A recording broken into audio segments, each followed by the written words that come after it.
Trending stars.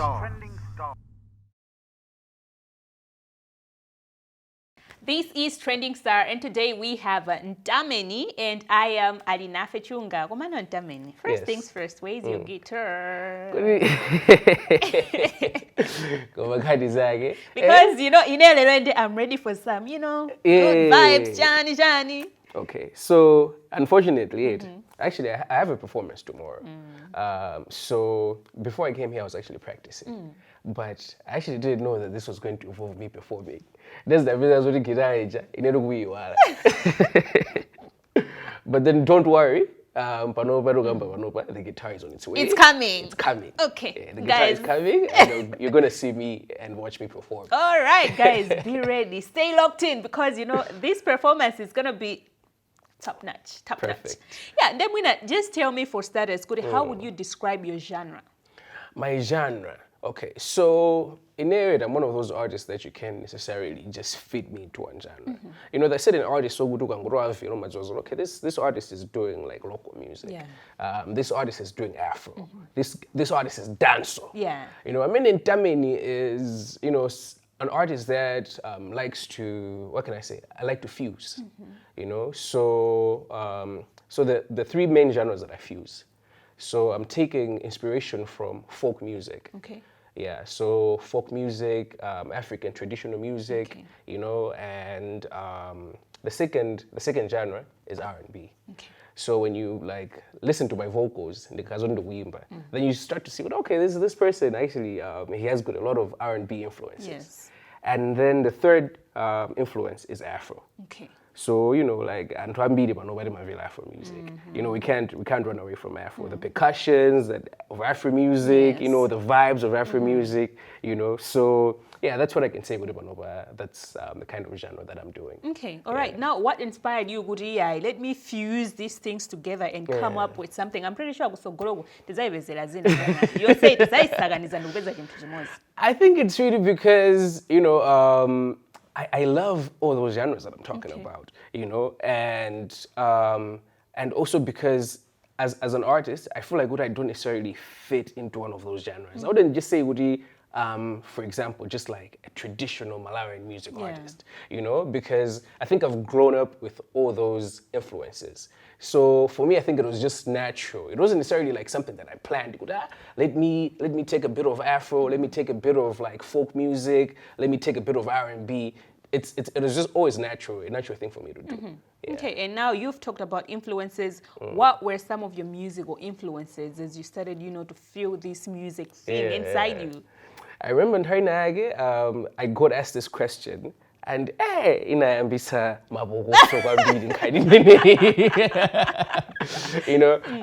was asked to give my top 5 in Harinage, and oh my God, every But anyway, I think I grew up listening to a lot of music. Like my dad, he was a huge music fan. So like every time you walk into the house, there's always some music playing. Timati magaseti, vanova majenzi magaseti sakwaziwa. Okazoti pali magaseti apilipili, But I think the main influences for me were artists like Wambali, George Nkandarile. Also, I listened to a lot of Lulu as well growing up. That's somebody that I have a lot of respect for. And also Lawi, Faith Musa. Those are my contemporaries. Yeah, now I see the Gira inspiration, Exactly, So have you always, played the guitar, or it was something that you learned growing up? No, so I learned how to play the guitar when I started studying for music when I went to the University of Malawi. Yeah, so that's when I picked up the guitar. I hadn't touched the guitar before then, So for me, it was really good. I had to learn how to play the guitar or I would fail. I would fail my class. It was a class and it was okay. Mango Vita, Apusaka as well in the guitar, it was not wearing the guitar. Actually, that class, when you come up, class was because do you have your guitar with you? Because otherwise, and then the thing is, my university, they didn't have the guitar as the school. So now it was one of those things that you had to buy a guitar, So that's how I started learning the guitar. And I think from then on, I just fell in love with the instrument. So do you think Gudi, now you're at a point you are an expert or you're still learning? I think with the guitar, there's always new things that you can learn. Okay. But then, yeah, obviously, like, I've learned a lot over the years and I'm able to play. Yeah. But I wouldn't necessarily, I'm not an Eric Palian or anything, But yeah, I think I'm a good enough guitarist. Yeah. Yeah. All right. And you dropped an album earlier this year. Yeah. It's this year? Yeah, It's yeah, not this last year. year. Yeah. Just making sure, Can you just remind me the title of the album? So the album is titled Mjira. Mjira. Yes. Yeah, can you just tell me, Gudi, since you dropped it, what was the recipient like from, the audience? I think the audience, it's been a mixed reaction, Yeah. to be honest, because the kind of genre that I do, because of the fusion, it's not necessarily something that a lot of people are listening to or are used to listening to, because the songs, they require you to sit down. They require you to sit down, a quiet moment, and then listen. Yeah, exactly. But usually when people are listening to music, the way a lot of people consume music is when they're at a social gathering and they're trying to dance and they're trying to have fun. So my music is not necessarily that kind of music, So because of that, I can say a lot of people don't necessarily have access to it because, it's like, imagine you're at a party, you're having fun, you want to dance, and then somebody plays a slow song. It could be it's a nice song, but it's not necessarily just the moment for it. That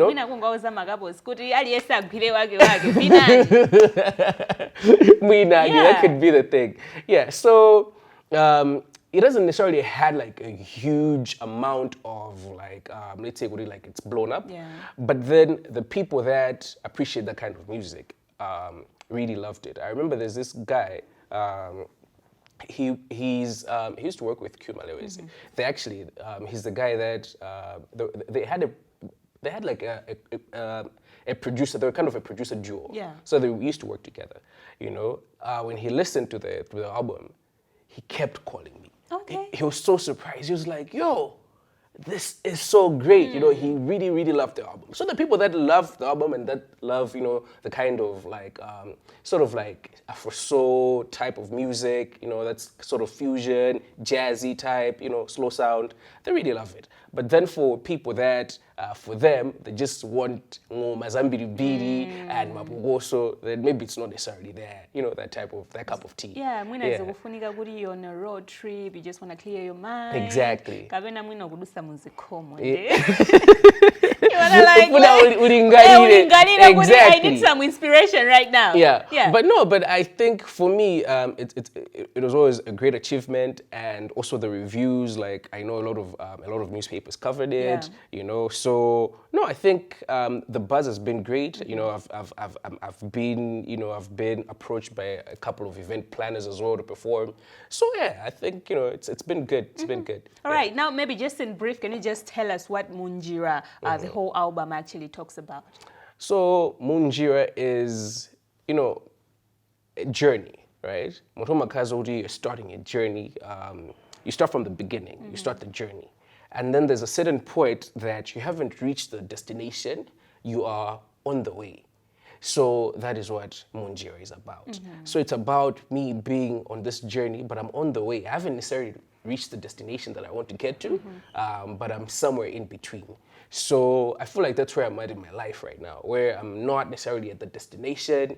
I want to be as a person and as an artist. I feel like there's a lot of growing that I'm still doing. There's so many stages that I want to perform at. There's so many more albums that I need to release. Yeah. So many songs that I have to write. And also as a person, there's so much growth that I need to do.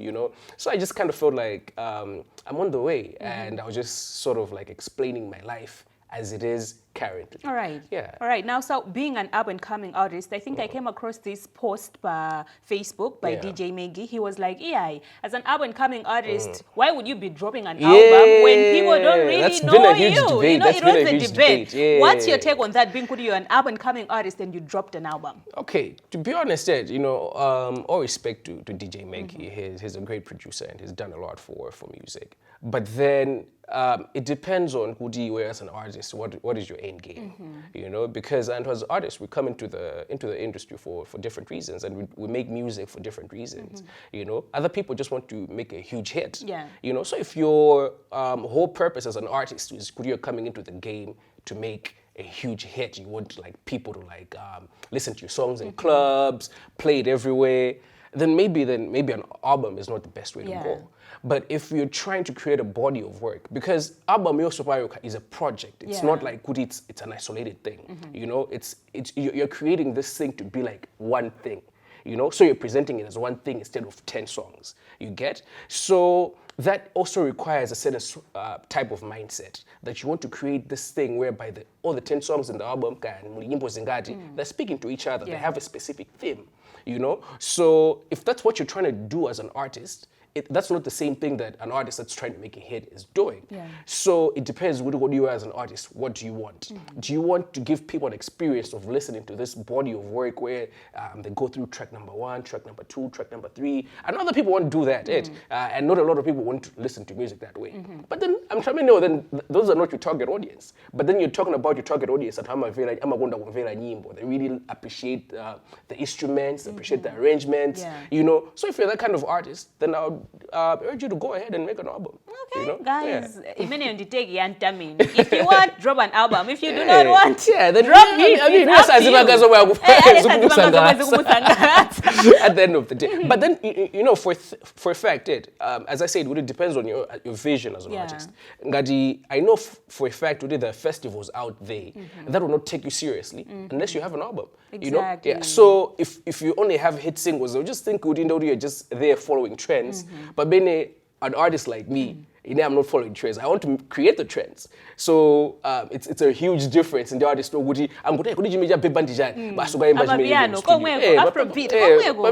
create the trend. I want people to be like, oh, okay, what is this? You know, I want to do more of this. You know, so we're playing at very different levels. All right, it's all about the levels. I'm pretty sure you're getting it out there. If you're an up and coming here, I'm pretty sure you got some inspiration right now. Now, being someone that also, did study music at school, can you just tell me, how did that also shape you now as an artist, at personal level?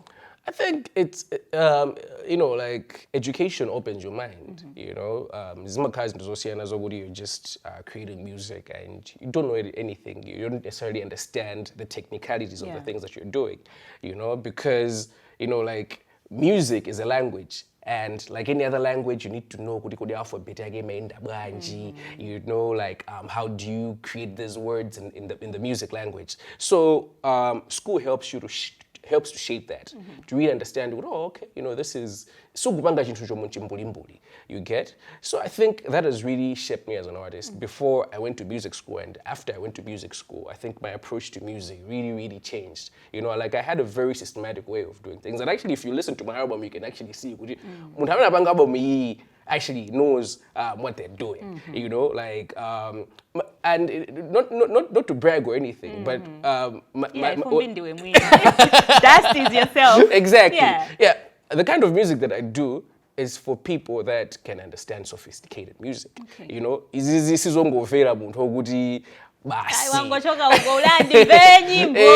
Exactly.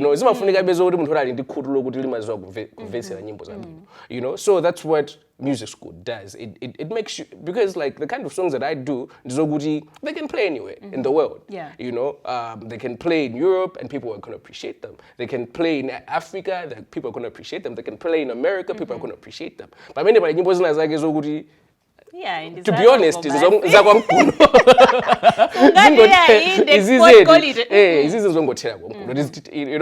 that's okay. Yeah. That's okay. That's fine. But then I've always seen myself as a person that I want to go global as an artist. That's always been my main thing. The reason why I want to do this is I want to create something that can be exported. Actually, my biggest goal as an artist is to win a Grammy.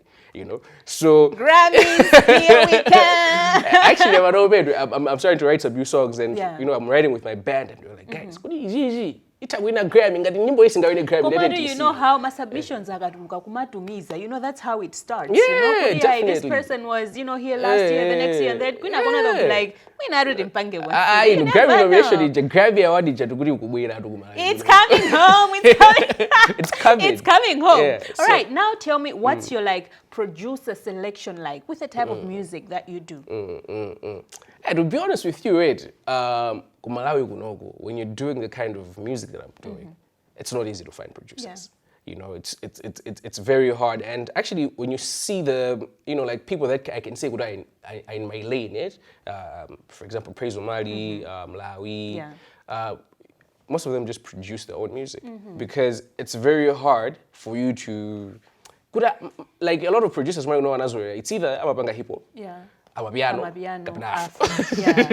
you see, no matter kabwera ndi nyimbo zako zokuti zikufunika zoti instrumentation inake chani zimavuta zopeza kuti they've turned the song into something that you didn't want. So actually that was one of my one of my challenges when I was starting out, because I would have the songs in my head and it comes out a totally different song, you know, and I would never release the songs because I was like, this do not portray the kind of person that I am. And I remember there was, this was a very strange thing that happened. I don't know if you remember this, but Mtameni when Zomba, I think it was in 2020, you know? So I was performing, and Praise Omali was also performing at the same show. We're both starting out. Before, like, Praise Omali was Praise Omali, you know? So we perform, and I've performed, and then, you know, we're hanging out, we're chilling, and he's like, I say, you know, like, who have you been producing with? I'm like, I say, I'm actually, like, trying to find somebody to produce, and then he's like, you know, we should work, you know, you should look for Manifest, and I was like, okay, cool, we're gonna do that. And then later on, of course, we didn't work at that time, but then, for example, like in my album Mjira, Praise Omali has produced 2 songs.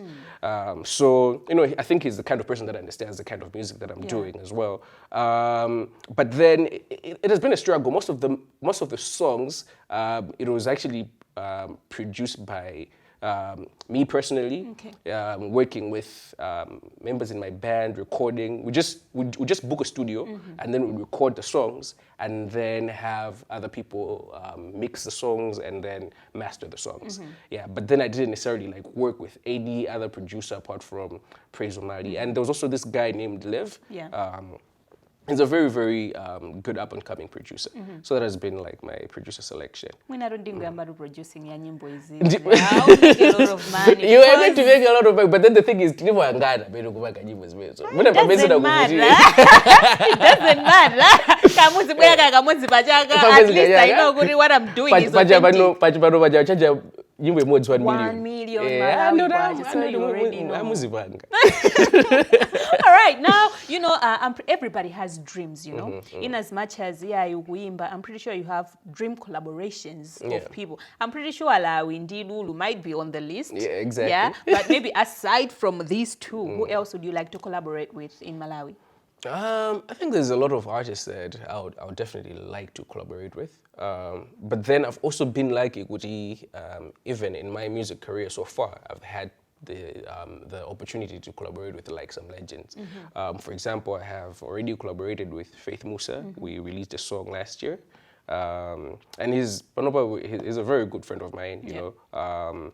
And I also had the opportunity to collaborate with one of the music legends in Malawi, Eric Baliani, who actually have an album together that is never going to come out. Why? Because of issues. But then, so those are the people that I've collaborated with. If I was to be given a chance, could I say Dola Ndindi, Sankha, let's say 2 artists in Malawi that you can collaborate with right now? I think the first one would be Patience Namadingo. Okay. I really appreciate his music, especially the old songs that he used to do. You know, I think they sort of tally with what you're doing. Yeah, exactly. No, he was actually one of my influences in terms of like the current sound that I'm doing now. You know, so Patience Namadingo would definitely be on top of that list. And then the second collaboration, I think, would be like, of course you didn't. Yeah, you told me that. I mean, he just has to be there. But Lawi just has to be there. If you're listening, Lawi, I'm waiting. Okay, Lawi, this message is for you. And now, do you think there's going to come a time where, as Malawians, we're going to accept this sound fully? Support the way we also support my genres now? I think so. It's just one of those things as well. It's a two-way street, you know, because one thing I've also noticed is that a lot of artists that are in my genre, right, they don't push as hard, Yeah. you know, how you see now, you Umakhala know. ulefika, just because nyimbo zakho zikhona. Oh, what exactly? I don't necessarily know. I think maybe they look down on themselves. They think, you know, like, it's easy, obviously, like, maybe people don't like it that much. You know.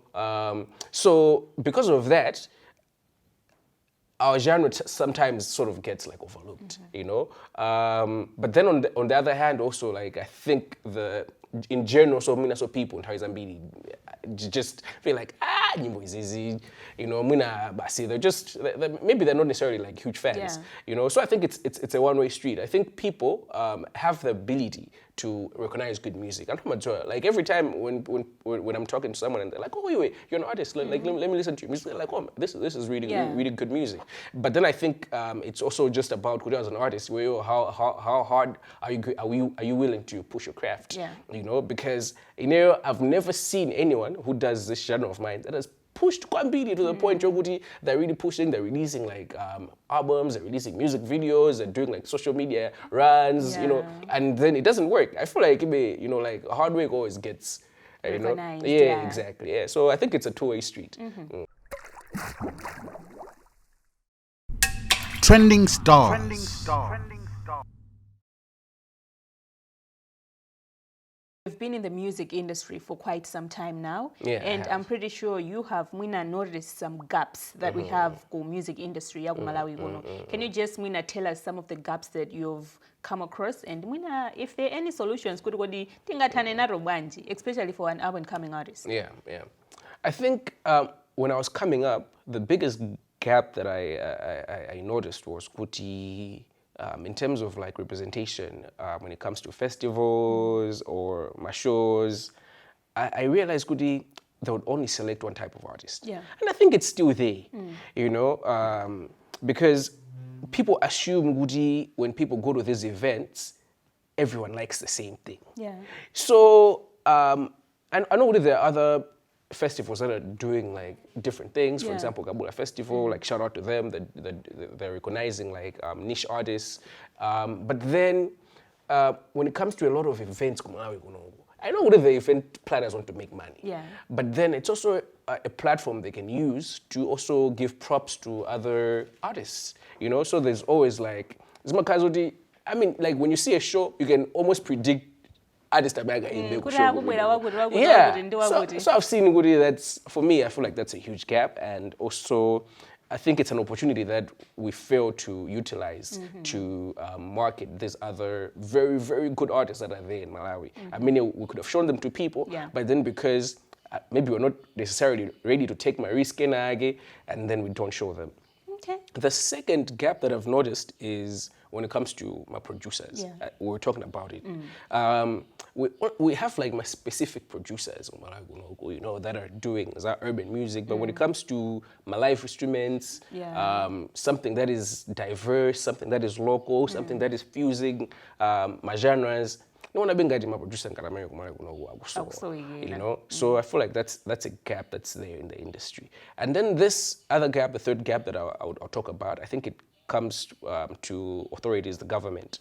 The government, there's a lot of opportunities outside for more artists.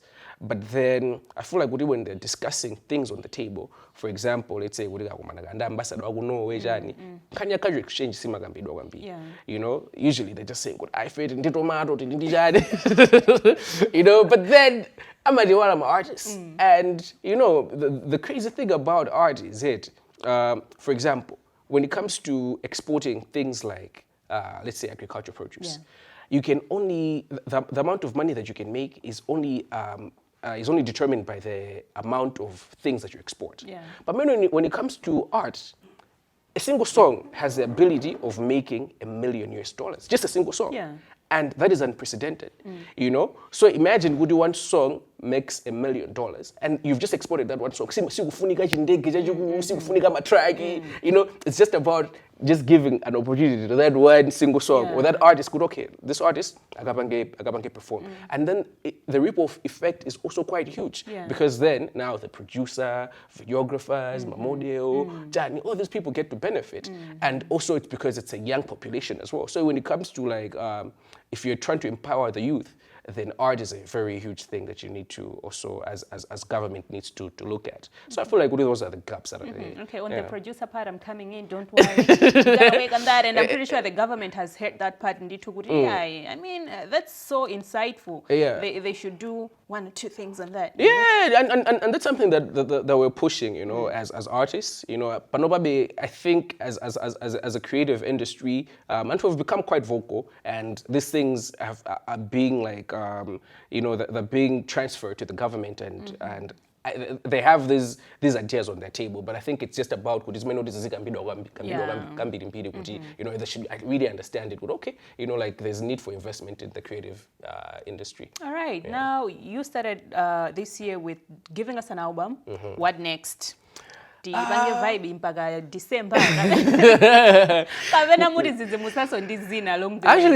there's a lot that's coming. So there've been performances. You know, I've already done, I think, two shows this year.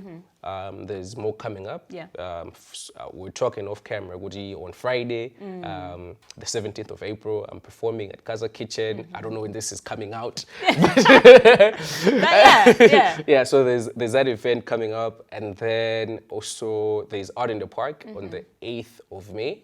I'm also going to be performing at the opening event, and also there's Kabula from the 29th to the 30th of May. I'll also be performing. So Mtameni is the kind of artist who per stage in Dama Magonda.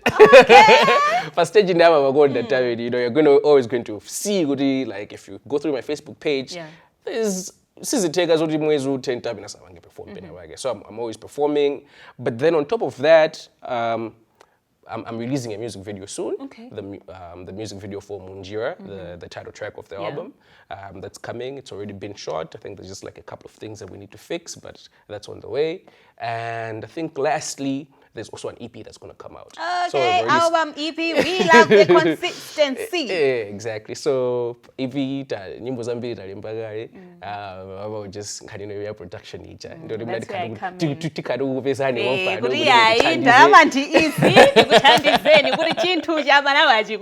Yeah, exactly. So the EP is definitely coming. Should drop in September. Okay. Yeah, we'll see. All right. But there's so much that's coming. All right. And we did say, Kuti, you are gonna perform. Guys, the guitar is here. The guitar is here. So, yeah, stay tuned because he's about to perform. Sure. Trending stars. So guys, the guitar is here. Yeah, Mjira guitar. Yeah, Mjira, Amajuna Juna, and over to you. All right. Yeah, so this song is titled Nthawi. Okay. And it's in the album. Okay. Yeah, sure.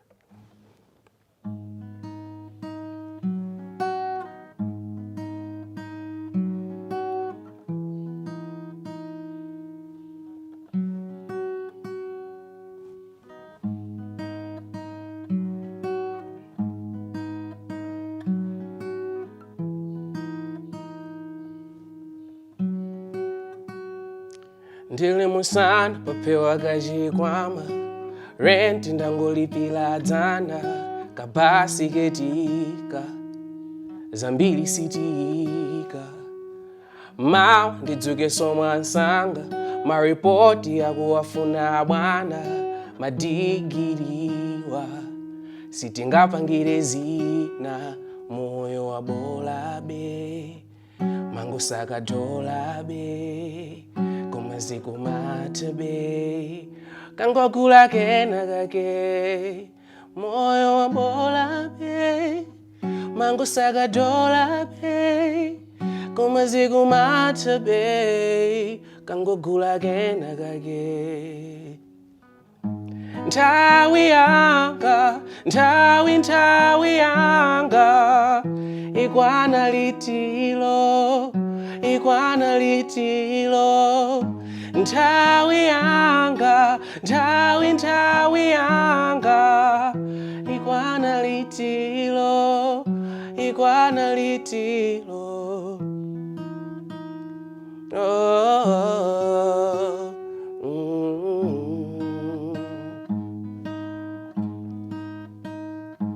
ndikungebet ndiveze kokandrama, kufuna kulemela mwansanga, matiketiwa palibe ndikuwina, ndipange kageni kavepiso pamwamba, ndipite pampopi matiso amara, maunitiwa atichimwitsa moyo wa bolabe, mango sakadolabe, koma zikumatebe, kangokula kena kake, moyo wa bolabe, mango sakadolabe, koma zikumatebe, kangokula kena kake. Kodi nthawi yanga, nthawi yanga, ikwana litilo, ikwana litilo. Nthawi yanga, nthawi yanga, ikwana litilo, ikwana litilo. Yeah.